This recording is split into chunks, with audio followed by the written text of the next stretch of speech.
কীভাবে আপনি আপনার আইফোনের ব্যাটারি হেলথ ভালো রাখবেন, এই জন্য আপনাকে যেতে হবে সেটিংয়ে গিয়ে প্রথম যেটা কাজ করবেন সেটা হচ্ছে জেনারেলে যাবেন।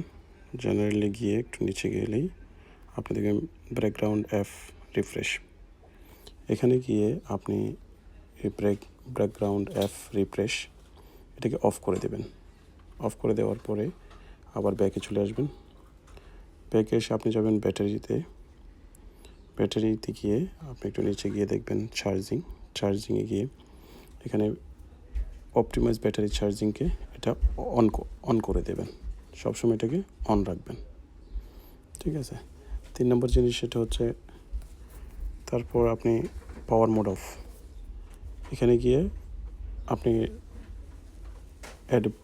অ্যাডাপ্টার পাওয়ার অফ এগুলো সবগুলো অন করে দেবেন। নোটিফিকেশান অলসো অন করে দেবেন। আর লো পাওয়ার মোড এটাকে অফ করে দেবেন। That's it. আপনার ব্যাটারি হেলথ অনেকটা ভালোই থাকবে। Thank you.